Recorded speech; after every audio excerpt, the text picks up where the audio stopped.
Students, welcome back to अंदर video. आज का ये महामैराथन क्लास बहुत ही इंपॉर्टेंट होने वाला है उन सभी बच्चों के लिए जो 2026-27 में एग्जाम देने वाले हैं। बीए थर्ड सेमेस्टर में इंग्लिश लिटरेचर को मेजर या माइनर सब्जेक्ट के रूप में पढ़ रहे हैं। अगर आप लोग बीए थर्ड सेमेस्टर में इंग्लिश लिटरेचर को पढ़ते हैं मेजर या माइनर सब्जेक्ट के रूप में, तो इस पेपर का नाम है ब्रिटिश एंड अमेरिकन ड्रामा। और आज की वीडियो में मैं लेकर आ गई हूँ इसका महामैराथन क्लास, जिसमें मैं आपको 1 से 8 तक की यूनिट से बनने वाले सारे इंपॉर्टेंट क्वेश्चन आंसर बताने वाली हूँ हर यूनिवर्सिटी के एग्जाम के लिए।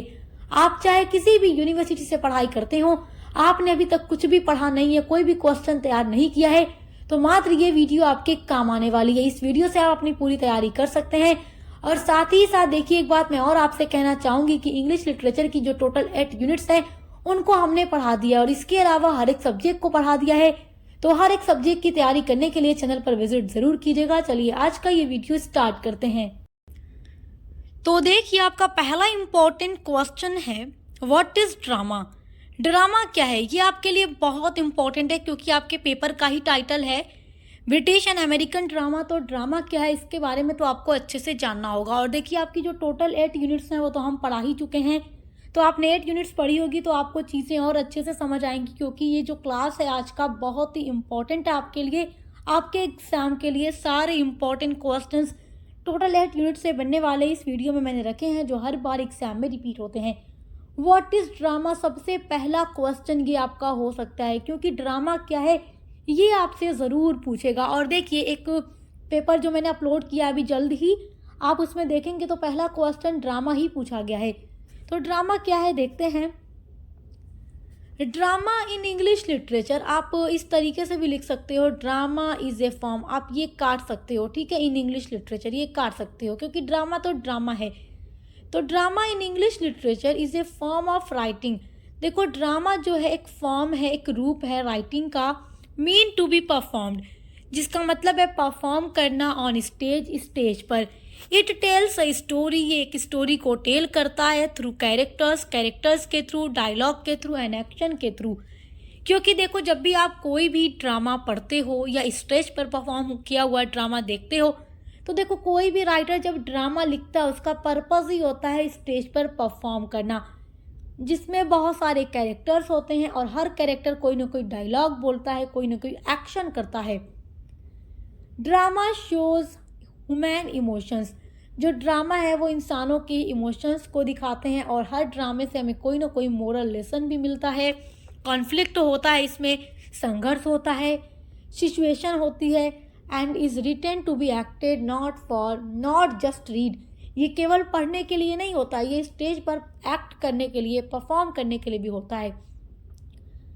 तो ये लिखा जाता है एक्ट करने के लिए भी, परफॉर्म करने के लिए भी, नॉट जस्ट रीड, केवल पढ़ने के लिए नहीं। आप इसको पढ़ भी सकते हैं, लेकिन ये मेन पर्पस इसका क्या होता है, स्टेज पर परफॉर्म करना।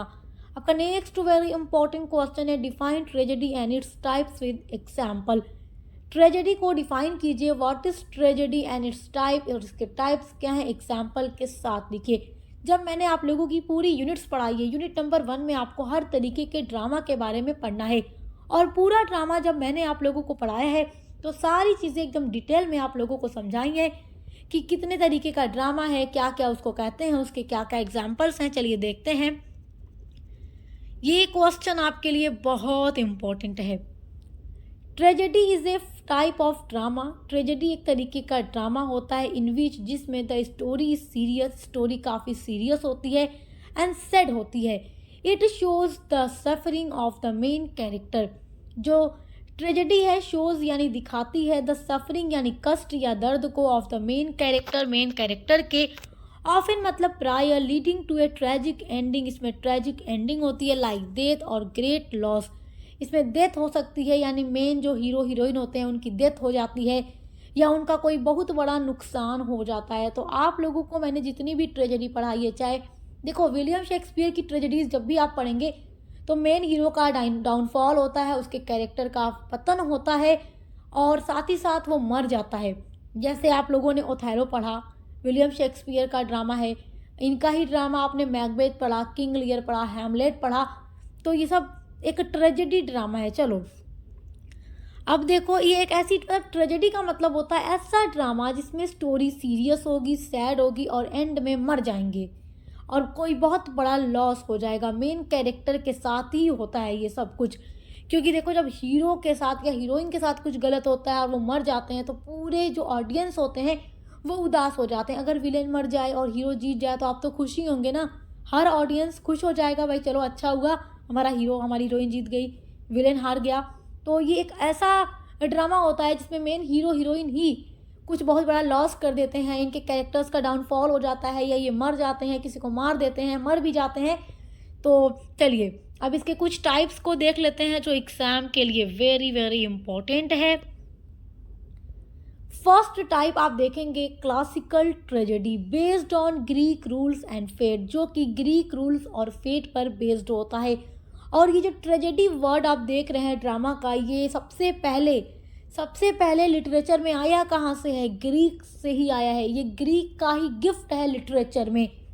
वहीं पर पहले ट्रेजेडी एंड कॉमेडी दोनों ही ड्रामा को परफॉर्म किया जाता था स्टेज पर, किंग डायनासस को दिया जाता था कि उनके ही लिए ये परफॉर्म किया जाता था, उन्हीं को डेडिकेट किया जाता था।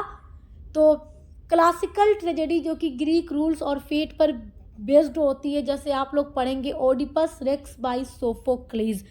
जब आप लोग बीए के 5th सेमेस्टर में जाएंगे तब आप सोफोक्लीज का ये ड्रामा ओडिपस रेक्स पढ़ेंगे, जिसमें मेन कैरेक्टर ओडिपस रेक्स होता है और उसके लिए भविष्यवाणी की जाती है कि ये जो किंग लायस और किंग क्वीन जो कास्टा का बेटा है, आगे चलकर ये अपने फादर को मारेगा, अपने मदर से शादी करेगा। और ऐसा भविष्यवाणी में होता है, ऐसे राजा रानी इसको कहीं दे देते हैं, किसी को दे देते हैं कि ये मर जाएगा, तो ये भविष्यवाणी सच नहीं होगी। लेकिन अनजाने में ही सही ये भविष्यवाणी सच होती है। ओडिपस अपने फादर लायस को मारता है अनजाने में, वो नहीं जानता था कि वो उसके फादर हैं, और जिनसे ये शादी करता है वो नहीं जानता था कि वो उसकी मदर है। ठीक है, तो इस तरीके से भविष्यवाणी सच हो जाती है। बीए के 5th सेमेस्टर के इंग्लिश लिटरेचर के पेपर नंबर 1 में ये प्रिस्क्राइब्ड है। अब आपको पेपर नंबर 1 नहीं समझ में आ रहा होगा क्योंकि अभी आप लोग 3rd सेमेस्टर में हैं। तो जब आप लोग 5th सेमेस्टर में जाएंगे तो आपको समझ में आ जाएगा, क्योंकि वहाँ पे आपको 2 पेपर पढ़ना होता है। चलिए यहाँ पर ये सारी चीज़ें एक्सप्लेन नहीं करूँगी। अब जब आप लोग 5th सेमेस्टर में जाएंगे तो आपको समझ में आ जाएगा, सब कुछ हमने पढ़ाया हुआ है आप लोगों को। ओडिपस रेक्स पर भी वीडियो अपलोड किए हमने, जो बच्चे 5th सेमेस्टर में हैं उनके लिए, आप चाहें तो देख सकते हैं, अगर आप पढ़ना चाहते हैं तो देख लीजिएगा। अगला टाइप्स ऑफ ट्रेजेडी है शेक्सपियरियन ट्रेजेडी, जो कि shows a tragic hero with a fatal flaw, जो कि एक ट्रेजिक हीरो को दिखाती है। जैसे आप एग्जाम्पल ले सकते हैं हैमलेट का, या फिर आप एग्जाम्पल ले सकते हैं ओथेलो का, मैकबेथ का, या किंग लियर का, जो विलियम शेक्सपियर की ही ट्रेजेडी है। थर्ड टाइप है domestic tragedy about common people not Kings. जो डोमेस्टिक ट्रेजेडी होती है वो राजाओं की कहानी नहीं होती, कॉमन पीपुल मिडिल क्लास लोगों की कहानी होती है, जिसमें वो लोग अपनी डोमेस्टिक चीज़ें, डोमेस्टिक का मतलब होता है घरेलू चीज़ें, तो इसमें घरेलू चीज़ें दिखाई जाती हैं। इसका एक बहुत ही अच्छा एग्जाम्पल है a woman killed by kindness by Thomas Heywood. तो थॉमस हेवुड की ट्रेजेडी है a woman killed by kindness. तो ये डोमेस्टिक ट्रेजेडी का बहुत अच्छा एग्जाम्पल है। फोर्थ आपकी ट्रेजेडी है revenge tragedy, story based on revenge. इसमें जो पूरी स्टोरी होती है रिवेंज यानी बदला पर बेस्ड होती है, इसमें बदला लिया जाता है। और इसका एक एग्जाम्पल आप यहाँ देख सकते हैं, एग्जाम्पल है स्पेनिश ट्रेजेडी बाय थॉमस कीड। द स्पेनिश ट्रेजेडी ये नाम है ड्रामा का, जिसके राइटर हैं थॉमस कीड, और ये रिवेंज ट्रेजेडी है जिसमें बदला लिया जाता है। चलिए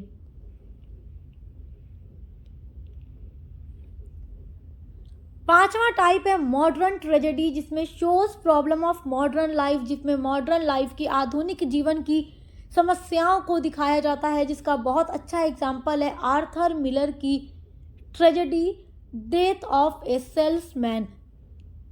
ये death of a salesman drama का नाम है, जिसके राइटर आर्थर मिलर हैं। आई होप कि आप समझ गए होंगे।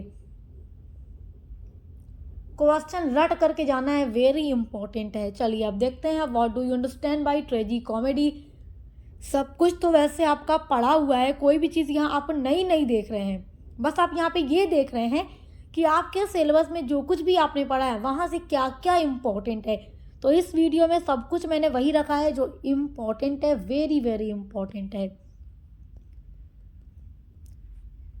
तो ट्रेजेडी कॉमेडी क्या होता है? ट्रेजिक कॉमेडी, देखो आप लोगों को मैंने पढ़ाया था यूनिट नंबर 1 में ट्रेजेडी के बारे में, कॉमेडी के बारे में, और एक ड्रामा मैंने आप लोगों को और पढ़ाया ट्रेजी कॉमेडी के बारे में। तो ट्रेजी कॉमेडी जो होता है ऐसी कॉमेडी होती है जिसमें ट्रेजेडी के भी फीचर्स होते हैं, कॉमेडी के भी फीचर्स होते हैं, यानी कि ट्रेजी comedy mixture of happiness and sadness, जिसमें हैप्पीनेस भी होगी, सैडनेस भी होगी। Tragic comedy is a type of drama, ये एक तरीके का ड्रामा है दैट मिक्सेस, जो कि मिक्सचर है बोथ यानी दोनों का, ट्रेजेडी का और कॉमेडी का। ट्रेजेडी का मतलब सैड एंडिंग होगी और कॉमेडी का मतलब हैप्पी एंडिंग होगी। तो ट्रेजिक कॉमेडी ऐसा होता है जिसमें बहुत सारे इवेंट्स हमें सैड दिखते हैं लेकिन एंडिंग हमेशा हैप्पी हो जाती है, तो दोनों का मिक्सचर हो गया। द स्टोरी हैज़ सीरियस और सैड सिचुएशन, स्टोरी में सिचुएशन बहुत ही सैड होती है, सीरियस होती है, but it also has funny scenes, लेकिन इसमें फ़नी सीन्स भी होती हैं। The ending is usually happy, और इसकी एंडिंग हमेशा हैप्पी होती है, होपफुल होती है, नॉट सैड, सैड नहीं होती। इसका अच्छा एग्जाम्पल है the merchant of Venice by William Shakespeare. तो विलियम शेक्सपियर की बहुत ही फेमस ड्रामा है द मर्चेंट ऑफ वेनिस। इस पर मैं कभी वीडियो अपलोड करूँगी, आप देखिएगा। इस पर भी मैंने कोई वीडियो नहीं बनाई है, अभी तो ये आपके सिलेबस में दी नहीं गई है, बट इस पर मैं वीडियो बनाऊंगी।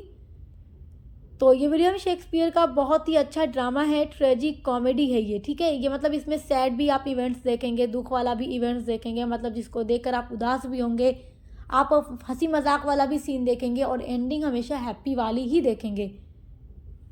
आपका अगला क्वेश्चन है what is theatre of absurd. देखो जब मैंने आपकी यूनिट्स पढ़ाई थी उसी टाइम आप लोगों को बता दिया था कि थिएटर ऑफ एब्सर्ड आपके लिए बहुत इंपॉर्टेंट है, और जो पेपर की वीडियो मैंने अपलोड की थी आपके लिए, आपको मैंने उसमें भी दिखाया था कि देखो ये क्वेश्चन पूछा गया है। तो थिएटर ऑफ एब्सर्ड आपसे पूछेगा, बहुत इंपॉर्टेंट ड्रामा है ये। थिएटर ऑफ एब्सर्ड एक तरीके का ड्रामा ही होता है जो आपके यूनिट नंबर 1 में आपको पढ़ना है। यूनिट नंबर 1 में आपके साथ आप लोगों के लिए केवल ड्रामा ही दिया गया है, और आपने थिएटर ऑफ एब्सर्ड उसमें पढ़ा है जो सबसे लास्ट में दिया गया था आपको। तो क्या होता है थिएटर ऑफ एब्सर्ड? देखो वैसे तो मैंने इस पर डिटेल में वीडियो बनाई है, तो आप पढ़ लीजिएगा डिटेल वाली वीडियो। चलिए देखते हैं, शॉर्ट में पूछ देगा तो कैसे लिखेंगे। लॉन्ग में लिखने के लिए तो आपको यूनिट वाली वीडियो ही देखनी होगी, तो आप उसको देख लीजिएगा, प्लेलिस्ट में सब कुछ ऐड है। The theatre of the absurd is a type of modern drama, ये मॉडर्न ड्रामा का एक तरीके का टाइप होता है दैट, जो कि शोज दिखाता है लाइफ यानी जीवन को as meaningless and confusing. As meaningless यानी एक मीनिंगलेस रूप में और कंफ्यूजिंग रूप में ड्रामा को दिखाता है थिएटर ऑफ एब्सर्ड। यानी कि ये एक ऐसा ड्रामा होता है जिसमें कोई भी प्लॉट नहीं होता, कोई मेन आइडिया नहीं होता, मीनिंगलेस चीज़ें इसमें दिखाई जाती हैं। जब देखिए वर्ल्ड वॉर हुआ था, फर्स्ट वर्ल्ड वॉर आपने पढ़ा होगा हिस्ट्री में, सेकेंड वर्ल्ड वॉर पढ़ा होगा आपने हिस्ट्री में, तो उसके बाद दुनिया में इतना खून बहा, उसकी वजह से इतना खून बहा, लोगों की ज़िंदगियां गई, लोग बर्बाद हो गए, हर एक कंट्री पर इसका बहुत बुरा इम्पैक्ट पड़ा था। तो उसके बाद लोगों को ऐसा लगता था कि हम जी क्यों रहे हैं, मतलब हमारी जो लाइफ है वो मीनिंगलेस हो गई है। लोग उस टाइम अजीब अजीब बातें किया करते थे जिसका कोई मतलब ही नहीं होता था, मीनिंगलेस बातें होती थी, लोग खुद ही कंफ्यूज रहते थे। तो उसी चीज़ को थिएटर में भी दिखाया जाने लगा था, तो इसलिए इस ड्रामा को थिएटर ऑफ द एब्सर्ड का नाम दिया गया। यानी एक ऐसा ड्रामा जो मीनिंगलेस है, कंफ्यूजिंग है, कोई अच्छा प्लॉट नहीं है, कोई एक मीनिंग, मतलब जैसे पूरा ड्रामा पढ़ने के बाद आपको कोई ना कोई मोरल लेसन मिलता है, कोई ना कोई कैरेक्टर्स मिलते हैं, मीनिंगफुल स्टोरीज आपको देखने को मिलती है, कोई मोरल मैसेज मिलता है। तो इसमें ऐसा कुछ नहीं होता, सब कुछ मीनिंगलेस होता है, कोई प्लॉट वगैरह नहीं होता। The character often speak strange dialogues and repeat actions. तो जो इसमें कैरेक्टर्स होते हैं ऑफन यानी प्राय, स्पीक यानी बोलते हैं, स्ट्रेंज डायलॉग्स जो भी खतरनाक वगैरह वाले डायलॉग्स होते हैं उनको बोलते हैं, और वही चीज़ बार बार रिपीट करते हैं, एक्शंस को दोहराते रहते हैं। The play show human loneliness and lack of purpose in life. इस तरीके का जो ड्रामा होता है थिएटर ऑफ एब्सर्ड जो होता है, ह्यूमन लॉनलीनेस यानी इंसान का अकेलापन, लॉनलीनेस मतलब होता है अकेलापन, एंड लैक का मतलब होता है कमी, पर्पस का मतलब होता है उद्देश्य, इन लाइफ यानी जीवन में। तो ये जो ड्रामा है इंसान के जीवन को दिखाता है कि इसमें पर्पस की कमी है, उदासी है, इंसान के जीवन में केवल दुख है, कष्ट है, उदासी है, अकेलापन है और लाइफ का कोई पर्पस ही नहीं है, उद्देश्य ही नहीं है, यानी मीनिंगलेस लाइफ होती है इस तरीके के ड्रामा के अंदर। तो आई होप आप इसको समझ गए होंगे। आपका अगला क्वेश्चन है write a note on authorial intrusion. ये भी आप पढ़ चुके हैं, ऑथोरियल इंट्रूजन के बारे में भी मैं आपको पढ़ा चुकी हूँ। चलिए अब देखते हैं ये क्या होता है, बहुत इंपॉर्टेंट है।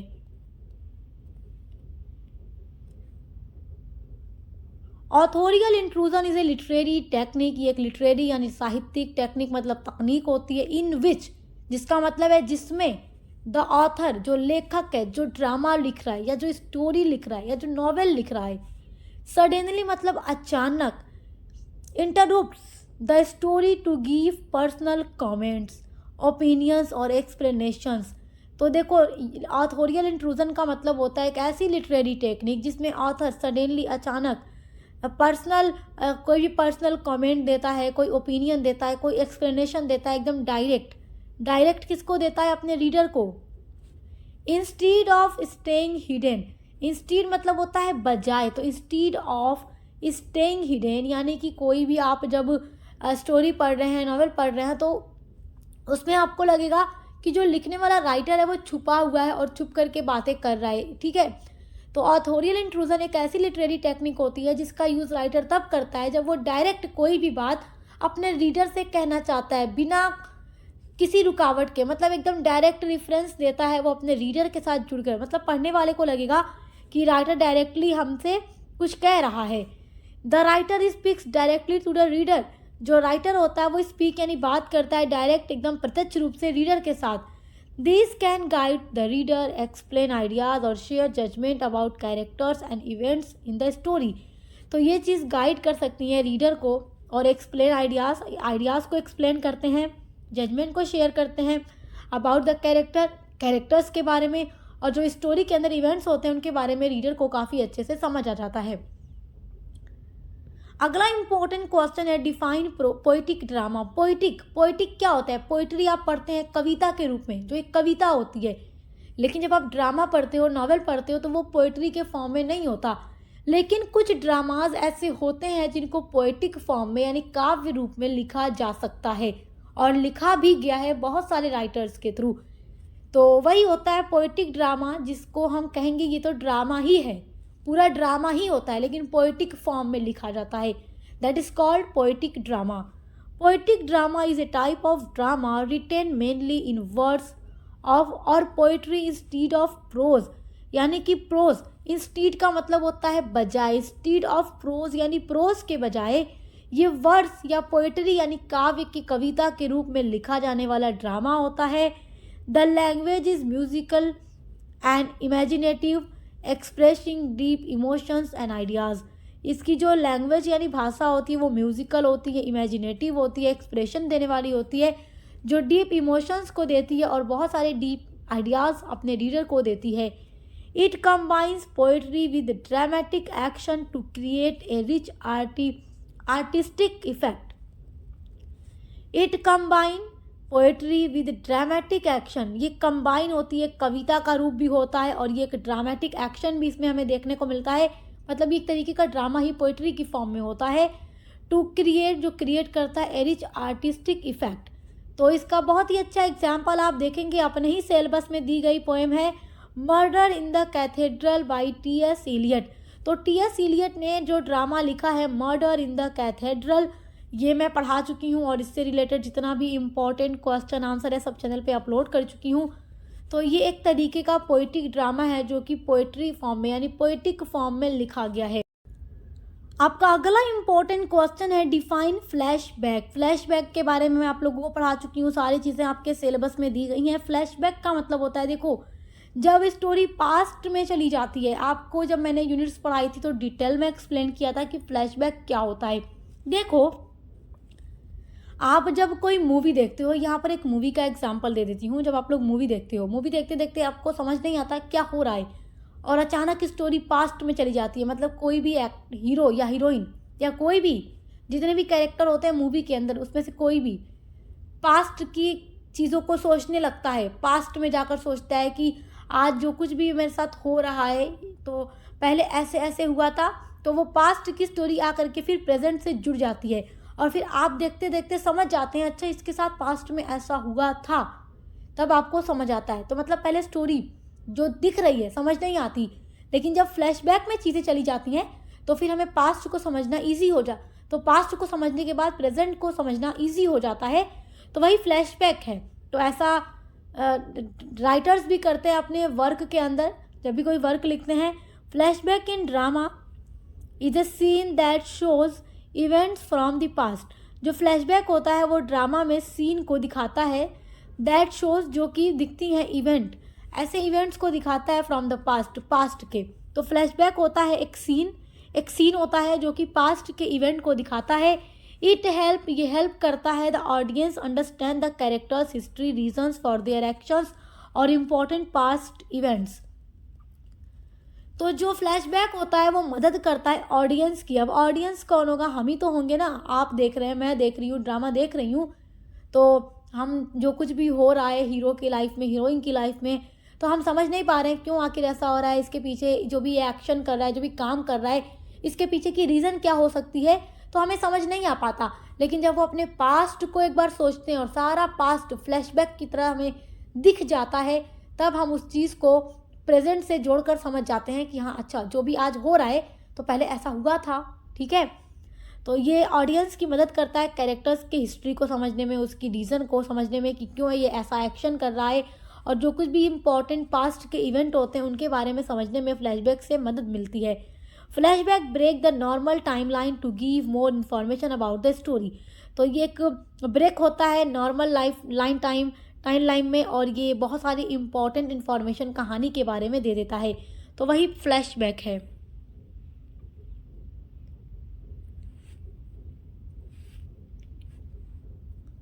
आपका अगला इम्पॉर्टेंट क्वेश्चन है, देखिए,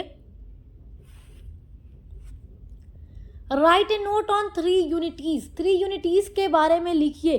तो 3 यूनिटीज के बारे में बहुत इंपॉर्टेंट है और ये मैंने आप लोगों को पूरा पढ़ा भी दिया है।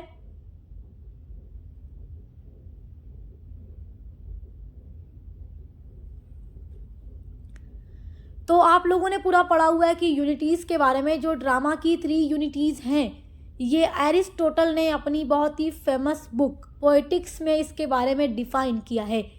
तो 3 यूनिटीज़ में आ जाता है unity of time, unity of place और यूनिटी ऑफ एक्शन। तो देखो एग्ज़ाम में आपसे अलग अलग भी पूछ सकता है, डिफाइन यूनिटी ऑफ टाइम, या फिर define place, unity of place, या फिर डिफाइन यूनिटी ऑफ एक्शन। तो यहाँ पर समझ लीजिए क्वेश्चन इंपॉर्टेंट है, और जब मैंने आपकी यूनिट्स को पढ़ाया था तब इसको बहुत ही लॉन्ग में डिटेल में समझाया था।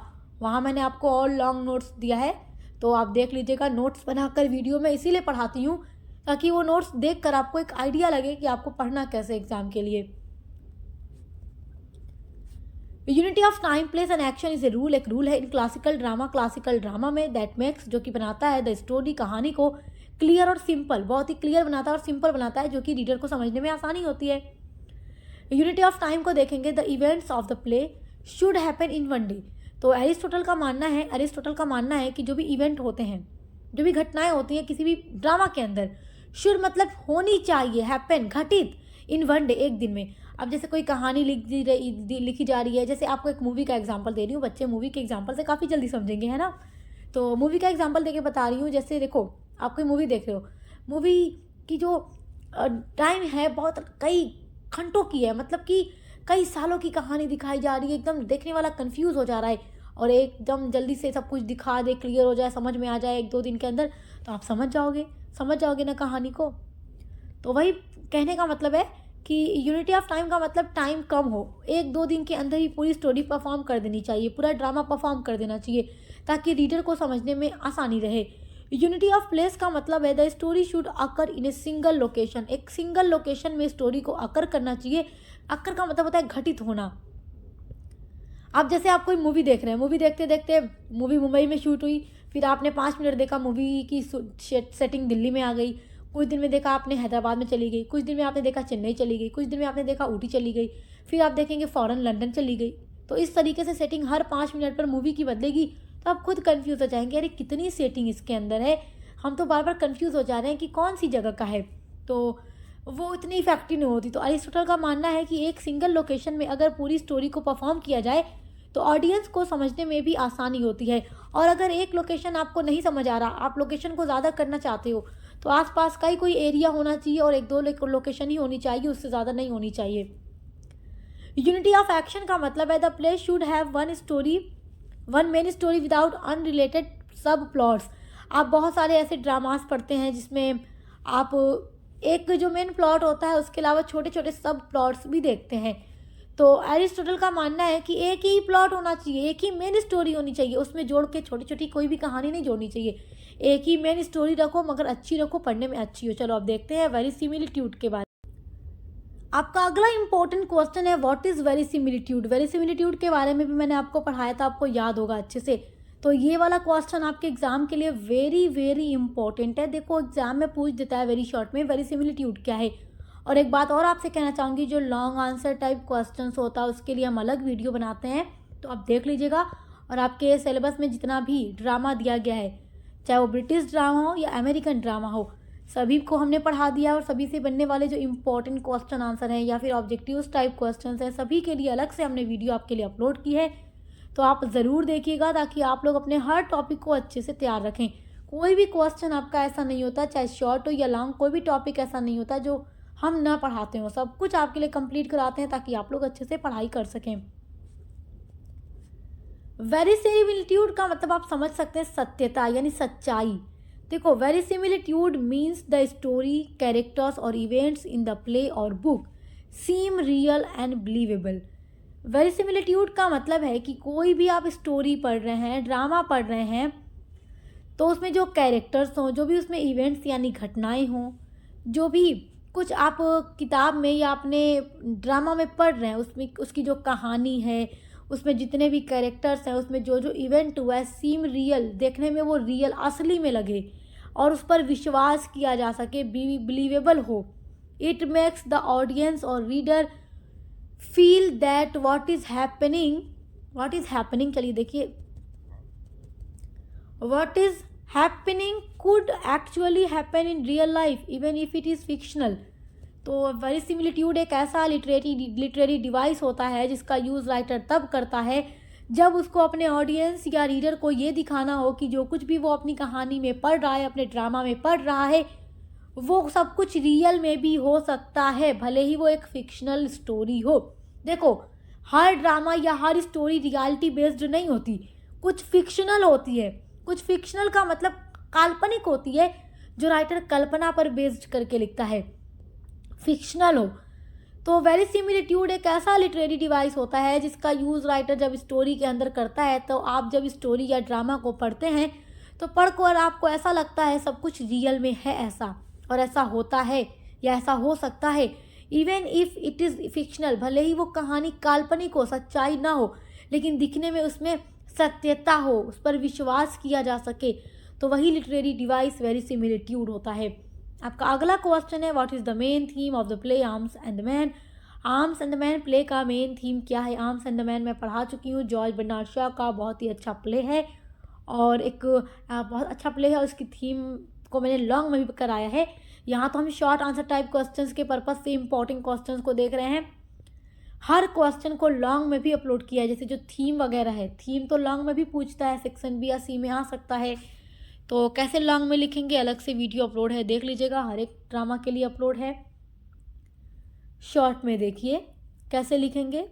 The main theme is realism versus romance in war and love.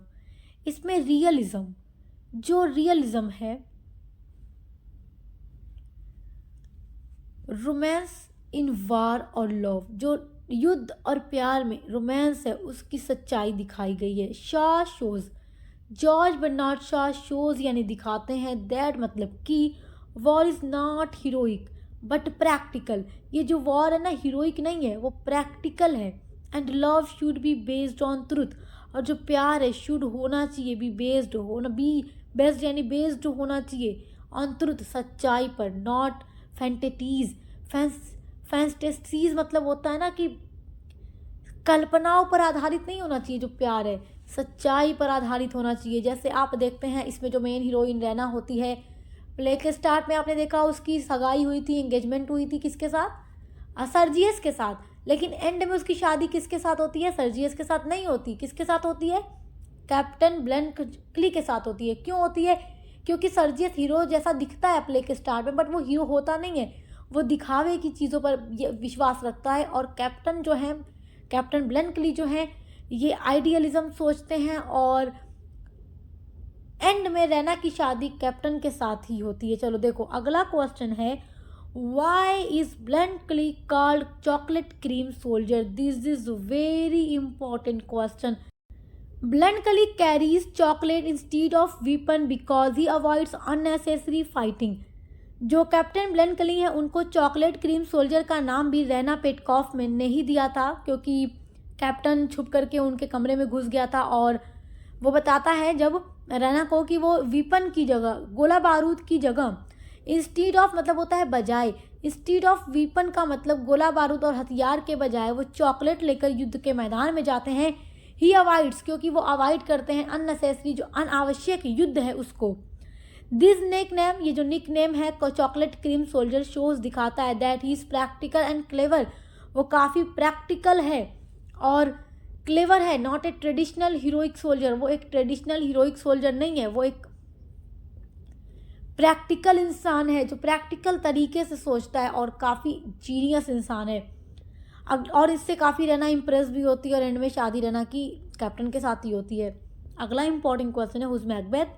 What was his aim? Macbeth कौन है, उसका एम क्या था, वो क्या चाहता था? मैकबेथ क्या चाहता था? मैकबेथ राजा बनना चाहता था। विलियम शेक्सपियर का प्ले है और बहुत सारी यूनिवर्सिटीज़ में मैकबेथ न देकर ओथेलो दिया गया होगा, किंग लियर होगा।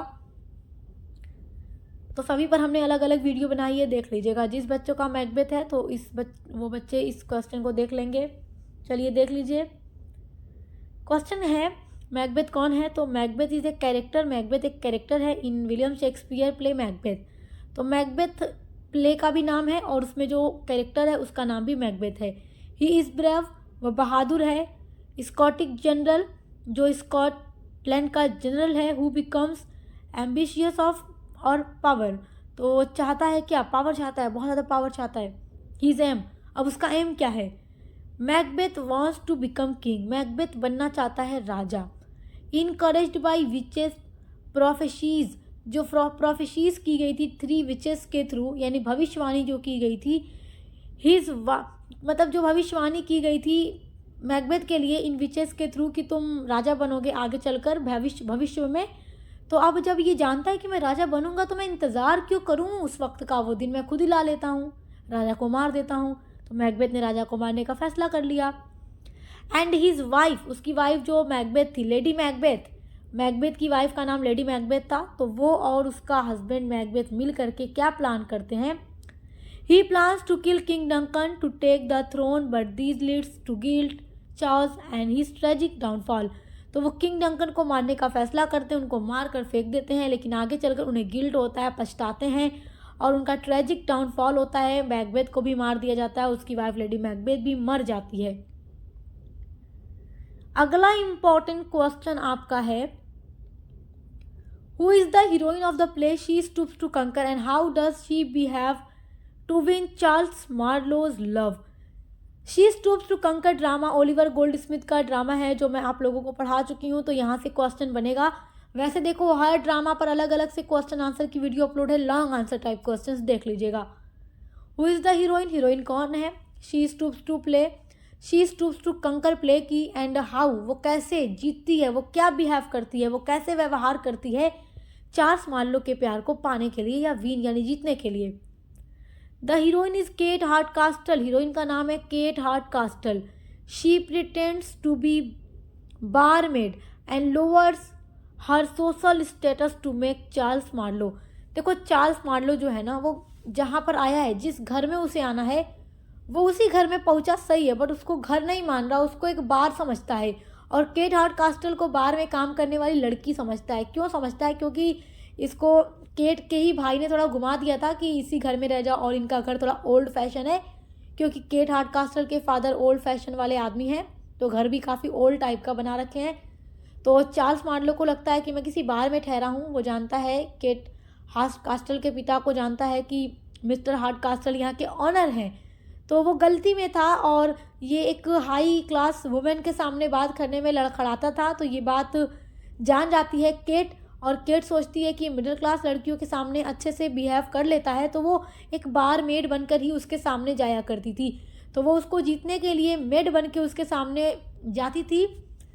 Who is she with upper class women, क्योंकि वो अपर क्लास लड़कियों से शर्माता था। Feel comfortable and express his love, और वो जो डाउनफॉल यानी कि डाउनफॉल नहीं, बार में की जो लड़कियां थोड़ा लोअर होती थी उनके साथ वो नहीं हिचकिचाता था। तो वो मतलब केट हार्डकास्टल को बारमेड समझता था, तो उसके सामने बात अच्छे से कर लेता था। तो वो उसको जीतने के लिए बारमेड बन के रहती थी। पूरा ड्रामा पड़ेगा, बहुत अच्छा है, कॉमेडी वाला। चलो आगे देखो। What is the main comic situation in the play she stoops to conquer. तो कॉमिक सिचुएशन कौन सा है जिसको देखकर रीडर को काफ़ी हंसी आती है? द मेन कॉमिक सिचुएशन है हंसने वाली जो सिचुएशन दिखती है हमें इस ड्रामा में, वो है जो इसमें मेन हीरो होता है मार्लो, मिस्टेकिंग यानी गलती करता है he is host house for as inn. जैसे कि वो जिस घर में जा रहा है, देखो ये रिश्ता देखने जा रहा था अपने लिए, इसके फादर ने इसको भेजा था अपने दोस्त के घर उनकी लड़की को देखने के लिए। अब ये रास्ते में रात हो गई, तो एक बार को उनके घर कोई बार समझ लेता है, सोचता है चलो एक रात यहाँ ठहर लेंगे, अगले दिन फिर अपने सफ़र पे निकलेंगे और जिस घर में हमें जाना है वहाँ पहुँच जाएंगे। तो वो असल में उसी घर में पहुँचे थे, लेकिन वो घर इतना ओल्ड फैशन था कि वो उसको बार समझ लेते हैं। He behaves boldly with women of lower status but she with upper class women. वो जो था लोअर स्टेटस की लड़कियों के सामने बात कर लेता था आसानी से, बट वो अपर क्लास वुमेन के साथ बात नहीं कर पाता था। क्रिएटिंग कन्फ्यूजन एंड ह्यूमर, और यही सारी चीज़ें ड्रामा के अंदर काफ़ी ज़्यादा ह्यूमर और कन्फ्यूज़न पैदा करती हैं, जिससे रीडर को काफ़ी हंसी आती है। अगला इंपॉर्टेंट क्वेश्चन है what is the main theme of the play murder in the cathedral. This is very important question. इस ड्रामा पर भी अलग से इंपॉर्टेंट क्वेश्चन आंसर की मैंने वीडियो लॉन्ग में बनाई हुई है, आप देख लीजिएगा। क्वेश्चन इंपॉर्टेंट है, सारे क्वेश्चंस लॉन्ग में भी आएंगे तो लॉन्ग में भी बना दिया है, शॉर्ट में आएंगे तो इस वीडियो में बता रही हूँ, देख लो। The main theme is faith है, सेक्रीफाइस यानी बलिदान है, स्पिरिचुअल ड्यूटी यानी आध्यात्मिक ड्यूटी है। It shows that obeying God is more important than fear of death और वर्ल्डली पावर। ये ड्रामा दिखाता है कि गॉड की सेवा करना मोर इम्पॉर्टेंट है मौत के डर से, और दुनियावी शक्ति से बेहतर है गॉड की सेवा करना। और जो इसमें मेन कैरेक्टर हैं थॉमस बैकेट, वो गॉड की सेवा करने को ही चुनते हैं, भले ही उसके लिए उन्हें मरना पड़ता है, और उनकी शहादत अमर हो जाती है। अगला क्वेश्चन है what is the significance of Becket's martyrdom. Martyrdom मतलब शहादत। तो किंग के द्वारा मरवा दिया जाता है थॉमस बैकेट को, तो उनकी मार्टेड्रम किस चीज़ का सिग्निफिकेंस है, उनकी जो बैकेट की जो शहीद है, शहादत है, किस चीज़ का सिग्निफिकेंस है। Becket's martyrdom shows through faith courage and the terms of spiritual duty over badly power. Worldly power का मतलब दुनियावी शक्ति। तो बैकेट का शहीद बनना सच्चे विश्वास, साहस और आध्यात्मिक कर्तव्य की सफलता को दर्शाता है। His death inspire people to follow God. उनकी डेथ लोगों को इंस्पायर करती है गॉड को फॉलो करने के लिए और गॉड की सेवा करने के लिए। आपका अगला इंपॉर्टेंट क्वेश्चन है what is the main conflict in the play street car name desire. Tennessee Williams का ये ड्रामा आपके सिलेबस में दिया गया है, जो मैं आपको पढ़ा चुकी हूँ, और मैं देखो बार बार बता रही हूँ हर ड्रामा से लॉन्ग क्वेश्चंस भी अपलोड किया है आंसर के साथ, इसलिए बता रही हूँ ताकि आप देखकर तैयार कर लें, क्योंकि क्वेश्चन हर तरीके से आएगा, हर जगह से आएगा। और ये वीडियो शॉर्ट क्वेश्चंस के लिए इम्पॉर्टेंट है, तो देखो। The main conflict is between Blanche's fantasy world and Stanley's harsh reality, showing the struggle between illusion and truth. इसमें दो ऐसे कैरेक्टर आप देखते हैं जो एक दुनिया की सच्चाई को नज़रअंदाज कर रहा है, और वो ब्लैंचे है जो कि लड़की है, और उसका ब्रदर इन लॉ है यानी इसके बहन का हस्बैंड है स्टैनली, जो दुनिया की कठोर सच्चाई का सामना करता है और ब्लैंच को भी कराता है कि तुम अपनी सच्चाई छुपा क्यों रही हो। इसने बहुत सारे लड़कों के साथ फिजिकल रिलेशन बनाया था, और जब इसकी सच्चाई, ये अपनी ही सच्चाई को एक्सेप्ट नहीं करती थी, इसके लिए भ्रम इल्यूजन की दुनिया में रहती थी, फैंटेसी वर्ल्ड में रहती थी और सच्चाई को नज़रअंदाज करती थी, और छुपाती थी हर किसी से। लेकिन उसका जो बहनोई यानी उसकी बहन का जो हस्बैंड स्टैनली था, ब्लांचे का ब्रदर इन लॉ था, वो उसको उसकी सच्चाई से अवेयर कराता है और कहता है कि रियलिटीज़ को देखो, फैंटेसी दुनिया में रहने का कोई फ़ायदा नहीं है। शोविंग द स्ट्रगल, तो ये जो ड्रामा है हमें इल्यूज़न यानी भ्रम और सच्चाई को दिखाता है आमने सामने, कि कैसे ब्लैंचे इल्यूज़न यानी भ्रम में जीती है और स्टैनली सच्चाई को फॉलो करता है। अगला क्वेश्चन है, what is the theme of the play A street car name desire. इसका थीम क्या है? तो देखो, थीम आपसे पूछेगा, लॉन्ग में भी अपलोड किया है एक वीडियो में, तो देख लीजिएगा। शॉर्ट में पूछेगा तो इतना ही लिख देंगे, नंबर मिल जाएगा, यानी कि सेक्शन ए में।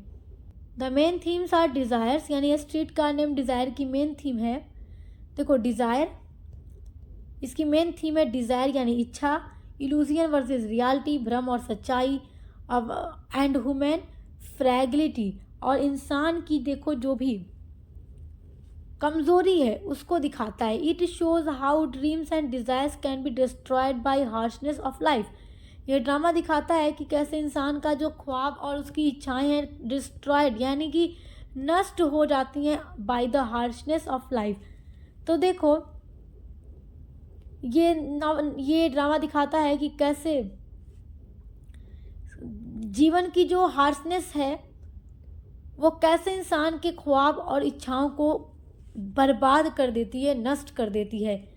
तो आई होप कि आप इसको अच्छे से समझ गए होंगे, और इसमें जितना भी इम्पोर्टेंट क्वेश्चन आंसर मैंने आपको बताया देखकर तैयार कर लीजिएगा। This is very very important. और ऐसे ही हर एक सब्जेक्ट पर हर तरीके की वीडियोस हमने अपलोड की है, महामैराथन क्लास, महासंग्राम क्लास, इंपॉर्टेंट क्वेश्चन आंसर की क्लासेस, मॉडल पेपर की वीडियोस और यूनिट्स की वीडियोस हर एक सब्जेक्ट के लिए अपलोड है। देखकर अच्छे से पढ़ाई करते रहिए। Best of luck. हम मिलते हैं अगली वीडियो के साथ।